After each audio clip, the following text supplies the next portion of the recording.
अस्सलाम वालेकुम दोस्तों, सऊदी अरब की फटाफट ताज़ा और बड़ी खबरों में आपका स्वागत है। मैं हूं साकिब मिर्ज़ा और आप देख रहे हैं गल्फ लाइफ हिंदी। दोस्तों, जैसे कि आज 29 अगस्त है और इतवार का दिन है और मदरसे खुलने के लिए आज पहला दिन है। इनफैक्ट जब तक आप ये खबर देख रहे हैं तो स्कूल और मदरसे सऊदी अरब में खुल भी चुके होंगे, लेकिन हाई स्कूल और उससे ऊपर ही स्कूल खुलेंगे। इसी बीच ट्रैफिक विभाग के हेड जनरल सुलेमान अल जमी ने कहा कि स्कूल खुलने पर ट्रैफिक की आवाजाही को बाधा रहित बनाए रखने के लिए प्लान तैयार किया गया है। सबक न्यूज के मुताबिक उन्होंने कहा कि ट्रैफिक विभाग ने सऊदी अरब के सभी हाईवेज और खास सड़कों पर ज्यादा तादाद में ट्रैफिक अधिकारी तैनात किए हैं। सभी स्कूलों, कॉलेजों और यूनिवर्सिटियों के करीब ट्रैफिक की आवाजाही को बनाए रखने के लिए नया प्लान तैयार किया गया है। उन्होंने कहा कि नए ट्रैफिक प्लान पर अमल इतवार की सुबह यानी आज ही सुबह सवेरे से शुरू हो जाएगा और ये बच्चों के स्कूल और यूनिवर्सिटियों से छुट्टियां होने तक जारी रहेगा। हाईवेज पर भीड़ के वक्त स्कूल के खुलने और बंद होने तक खास तरह की तैयारियां की गई है। सऊदी एयर डिफेंस ने शनिवार की रात यमन में ईरान की तरफ से हूथियों को एक और ड्रोन हमला नाकाम बनाया है। बारूदी ड्रोन को रास्ते में रोककर ही पूरी तरह से नाकाम कर दिया गया। सऊदी प्रेस एजेंसी के मुताबिक अरब जॉइंट फोर्स ने अपने बयान में पुष्टि की कि पिछले एक हफ्ते से हूथियों ने सऊदी अरब पर हमले जो है वो बढ़ा दिए हैं। आपकी जानकारी के लिए बता दें कि हूथियों ने बुधवार से लेकर अब तक खबीज मुशैद को तीसरी बार निशाना बनाने की कोशिश की है, लेकिन अच्छी बात ये रही कि जो भी हमला हूथियों की तरफ से किया जाता है सऊदी अरब पर उसका मुंह तोड़ जवाब दिया जाता है और सऊदी अरब को किसी भी तरह का जानी या माली नुकसान किसी हमले से नहीं पहुंचा। सऊदी अरब के एजुकेशन मिनिस्टर हमद अली शेख ने कहा कि हाई स्कूल पास करने वाले 33% स्टूडेंट को 2025 तक टेक्नोलॉजी ट्रेनिंग कोर्स कराए जाएंगे। 2030 तक इसका रेशियो 40% तक पहुंचा दिया जाएगा। अखबार 24 के मुताबिक उन्होंने कहा कि ये टारगेट पूरा करने के लिए 50 सोशल साइंस कॉलेजों को ट्रेनिंग इंस्टीट्यूट में बदला जाएगा। उन्होंने बताया कि इस साल 63,000 स्टूडेंट टेक्नोलॉजी ट्रेनिंग कोर्स कर रहे हैं, जबकि 3,417 सीटें अभी भी खाली हैं। सऊदी अरब की मिनिस्ट्री ऑफ ह्यूमन रिसोर्सेज ने ईस्ट रीजन में 674 अजनबी वर्करों को खरूज न्याय दिलवाया है। सबक न्यूज़ के मुताबिक ये उन कंपनियों के वर्कर हैं जो दिवालिया हो चुकी हैं। मिनिस्ट्री ने आगे कहा कि जिन अजनबी वर्करों के हक दिलवाने के बाद उन्हें खरूज न्याय दिया गया है उनमें से 40% इंडियन, 20% पाकिस्तानी, 10% नेपाली, जबकि 9% बांग्लादेशी और दूसरी नेशनलिटी से है। इन अजनबी वर्करों को सैलरीज के साथ साथ दूसरी तरह के अलाउंस जैसे कि बोनस वगैरह भी मिनिस्ट्री ऑफ ह्यूमन रिसोर्सेज ने दिलवाए, जबकि इन्होंने लेबर कोर्ट से इसके लिए संपर्क किया था। मिनिस्ट्री ने कहा कि इन कंपनियों के शेयर में से अजनबी वर्करों को कुल 20,48,000 रियाल दिलवाए गए। इसी तरह मिनिस्ट्री ने 49 लोगों का हरूफ भी कैंसिल करा है जिसको इलीगल तरीके से या फिर गलत तरीके से वर्करों पर लगाया गया था।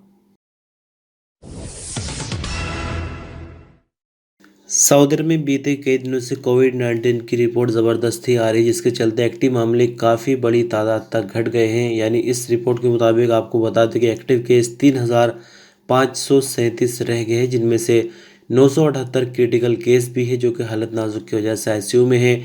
नए मामले जो रिकॉर्ड आए हैं बीती शाम कोविड-19 की रिपोर्ट के मुताबिक वो 234 रहे। नई रिकवरी 409 और 6 मरने वालों की नई तादाद है। कुल मामले 5,43,796 हैं। कुल रिकवरी 5,31,733, जबकि कुल मरने वालों की तादाद 8,526 हो गई है।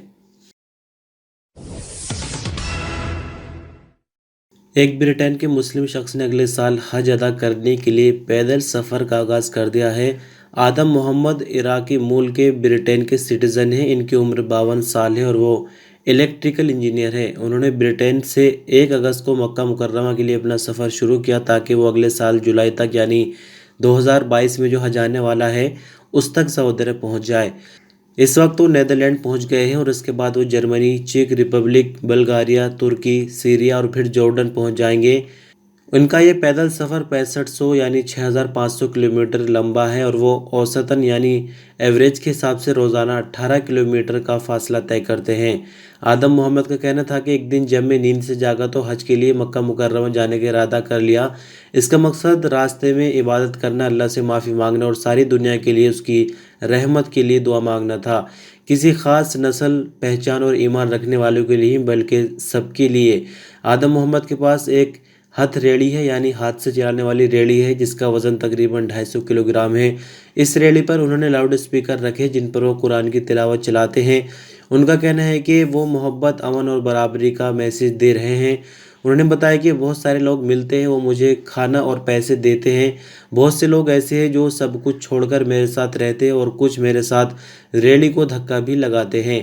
आदम मोहम्मद के सफ़र के लिए फ़ंड रेजिंग करने के लिए 1 अगस्त को गो फंड मी पर पेज बनाया गया। अब तक $41,000 से ज़्यादा रकम जमा हो चुकी है, लेकिन इनका टारगेट $1,000 का था। इनकी रेडी का साइज़ एक ताबूत के बराबर है, जिससे उन्होंने एक लोकल वेल्डर से बनवाया था और बिजली का इंतज़ाम भी किया था ताकि वो इसमें खाना पकाने के साथ साथ नींद भी पूरी कर सके। रेडी पर उनके मिशन का नाम अमन का सफ़र लिखा हुआ है और इसके पीछे ऑल लाइव्स मैटर लिखा गया है। वो रोज़ाना सोशल मीडिया पर अपने सफ़र की वीडियो भी शेयर करते हैं और टिकटॉक पर उनके पेज के 5 लाख फॉलोवर है। आदम मोहम्मद को अरबी और फ़ारसी के साथ साथ 4 ज़ुबानें आती हैं और वो इराकी फ़ौज में नौकरी, जंग में कैदी बनने के बाद 1990 में ब्रिटेन पहुंच गए थे।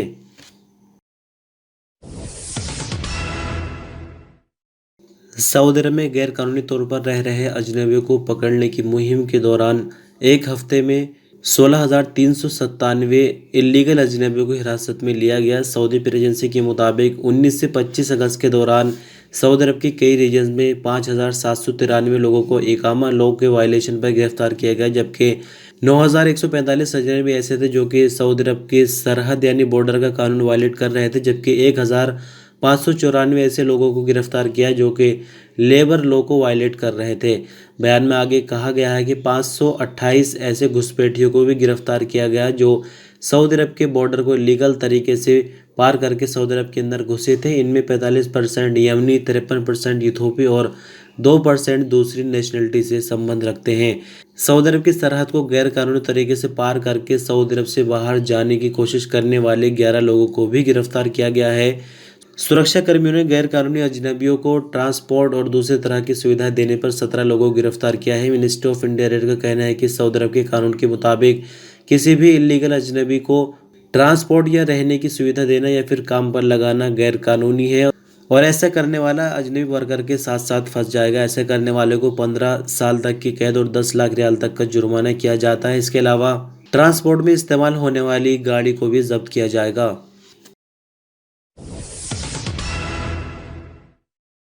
सऊदी अरब के शहर ताइफ में एक सऊदी औरत ने अपने बेटे के कातिल को अल्लाह के नाम पर माफ़ कर दिया। अखबार 24 के मुताबिक मरने वाले सऊदी अब्दुल्ला अल हारिसी को उसके हमवतन सऊदी बंदर बिन दाखिल अल हारिसी ने 17 साल पहले कत्ल कर दिया था। समझौता कराने वाली कमेटी के प्रमुख अहमद अल जहरानी ने घटना की जानकारी देते हुए बताया कि कमेटी ने मरने वाले के परिवार से कई बार कोशिश की बातचीत करने की, समझौता कराने की कई बार कोशिश की गई, लेकिन हर बार हमारी कोशिश नाकाम रही क्योंकि मरने वाले का जो परिवार था वही चाह रहा था कि हमारे बेटे के कातिल को गर्दन काटने की सज़ा दी जाए, यानी जिसको कसास अरबी में बोला जाता है, वो सज़ा उसको दी जाए।